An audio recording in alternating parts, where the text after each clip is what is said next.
Africa, a continent of contrasts and of extraordinary potential. From the vast silence of the Sahara, to the dense life of the Congo rainforest, to the rising skylines of cities like Lagos, Nairobi, and Johannesburg. This is a continent in motion. Today, over 1.5 billion people call Africa home, nearly 1 in every 5 humans on Earth. By 2050, that number is expected to reach 2.5 billion. That means 1 out of every 4 people on this planet could be African. But numbers alone don't create power. The real question is, can Africa turn this momentum into global dominance? Or will challenges, from unemployment and weak infrastructure to political instability, hold it back? This is not just Africa's story. It is the story of the future global order. Welcome to NEZA Global. In this documentary, we explore one question. Is Africa the world's next superpower? Africa's greatest asset is its people. Over 60% of Africans are under the age of 25. This makes Africa the youngest continent on Earth. By 2050, Africa's working-age population is expected to reach nearly 1.6 billion people. That's about a quarter of the global workforce. This is what economists call a demographic dividend, a moment in history when a large working population can fuel massive economic growth. But only if those people are educated, skilled, and employed. Because the same force that can drive prosperity can also create instability. Across the continent, millions of young people are entering the job market every year, but jobs are not growing fast enough. Youth unemployment in many countries remains dangerously high, and millions of children are still out of school. If this gap continues, the result could be rising inequality, social unrest, and political instability. But if Africa gets it right, this generation could become the most powerful workforce in human history. Across cities and villages, change is already happening. Young Africans are building startups, writing code, launching businesses, and redefining industries. From fintech innovations in Kenya, to digital marketplaces in Nigeria, to tech hubs emerging across Rwanda and Ghana, a new generation is rising. The question is no longer whether Africa has potential. It's whether systems, education, infrastructure, governance, can keep up with its people. Africa's economy is growing. In recent years, the continent has maintained an average growth rate of around 3 to 4%, faster than many developed regions. But growth alone does not equal transformation. Africa's total economic output, about $3.4 trillion, is still small compared to global giants. And more importantly, its structure remains fragile. Most African economies still depend heavily on raw materials, agriculture, and extractive industries. Manufacturing, the engine that powered nations like China, accounts for only about 12% of GDP. But something new is emerging. Africa's digital economy is exploding. Mobile technology alone contributed over $220 billion to GDP in 2024. Across the continent, digital payments, e-commerce, and online services are reshaping how business is done. This creates a unique opportunity. Africa may not need to follow the traditional path of industrialization. It can leapfrog directly into a digital-driven economy. But major obstacles remain. Unreliable electricity, poor transport networks, bureaucracy, and limited access to finance all increase the cost of doing business. For Africa to rise, it must not only grow, it must transform. From exporting raw materials to producing finished goods. From informal markets to integrated economies. From potential to power. Africa is one of the richest regions on Earth when it comes to natural resources.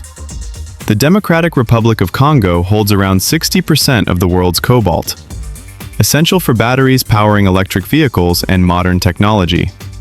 South Africa leads in platinum and rare minerals. Nigeria is a major oil producer, and across the continent, vast lands remain fertile and largely unused. On paper, This should make Africa incredibly wealthy, but history tells a different story. For decades, Africa has exported raw materials while importing finished products at higher prices. This pattern, known as the resource curse, has limited long-term growth. The real opportunity lies in one word: value addition. Instead of exporting raw cobalt, Africa could produce batteries. Instead of exporting crude oil, it could refine and manufacture petrochemicals. Instead of exporting raw crops, it could build global food industries. Some countries are already moving in this direction, but progress is slow. Challenges include lack of infrastructure, limited investment, and governance issues. If managed correctly, Africa's resources could fuel a global economic shift. If mismanaged, they could continue to trap nations in cycles of dependency. The difference will come down to leadership and strategy. For decades, African countries traded more with the outside world than with each other. Intra-African trade has remained at just around 15%, one of the lowest in the world. That is now changing. The African Continental Free Trade Area, or AFCFTA, is the largest free trade zone ever created, covering 55 countries and 1.3 billion people. Its goal is simple: remove trade barriers, connect markets, and create one unified African economy. If fully implemented, AFCFTA could add up to $450 billion to African incomes by 2035. This would allow African businesses to scale. Factories could serve entire regions, supply chains could develop across borders, and Africa could become a global manufacturing hub. But reality is more complex. Borders remain slow, infrastructure is uneven, and political interests sometimes resist integration. AFCFTA is not just an agreement, it is a test of whether Africa can act as one.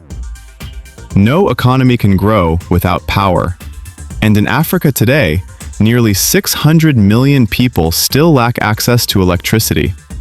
Factories shut down during outages. Businesses rely on expensive generators. Entire regions remain disconnected from modern economies. Infrastructure tells the same story. Roads, railways, and ports are often inefficient or incomplete. Transporting goods across Africa can cost more than shipping them overseas. But there is hope. Africa has some of the world's greatest renewable energy potential. Solar, wind, and hydro resources are abundant. New projects, from solar farms to regional power grids, are beginning to transform the energy landscape. If investment accelerates, Africa could leap directly into a clean energy future, powering industries, connecting markets, and unlocking growth. Without energy, there is no industrialization. Without infrastructure, there is no integration. This is where Africa's future will be decided. Economic power ultimately depends on people, and how well they are educated, and how healthy they are. Africa has made progress. Life expectancy has risen to around 66 years. Literacy rates are improving, but major gaps remain. Millions of children are still out of school. Healthcare systems are under pressure, and many workers lack the skills needed for modern industries. Investing in education and health is not optional. It is essential. Every year of schooling increases productivity. Every improvement in healthcare strengthens the workforce. If Africa invests in its people, the returns could last generations. Strong economies require strong institutions. Across Africa, governance is improving, but uneven. Some countries are embracing transparency and digital systems. Others continue to struggle with corruption and inefficiency. Weak governance increases costs, discourages investment, and slows development. But reform is possible. Digital services, anti-corruption measures, and institutional strengthening are already showing results in several countries. The reality is simple. No country becomes a superpower without strong institutions. Development cannot happen without stability. While many African nations are peaceful, some regions still face conflict. From the Sahel to parts of the Horn of Africa, security challenges remain. Conflict disrupts economies, destroys infrastructure, and displaces millions. But progress is being made. Peace initiatives, regional cooperation, and security reforms are improving stability in many areas. A stable Africa is a powerful Africa. Africa is no longer on the sidelines of global politics. It is at the center. Major powers are competing for influence. China invests in infrastructure. The United States and Europe offer trade and partnerships. India and Gulf states expand into energy and technology. This competition creates opportunity. Africa can negotiate better deals, attract investment, and strengthen its global position. But it also brings risks: debt, dependency, and geopolitical pressure.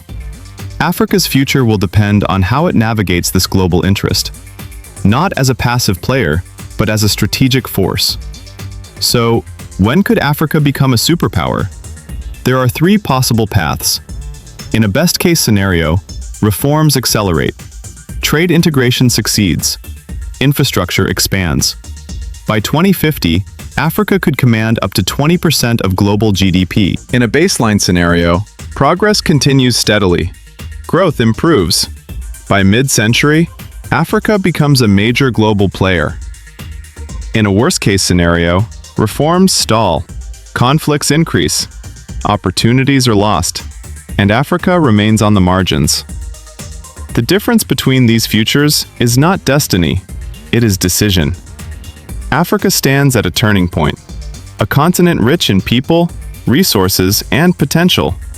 Its rise is not guaranteed, but it is possible. The choices made today, in education, in governance, in trade, and in unity, will determine the outcome. Will Africa become the next global superpower, or remain a promise unrealized? One thing is certain: the world is watching, and the future may very well be African. This is NEZA Global. Don't forget to like, subscribe, and join us for more deep global analysis.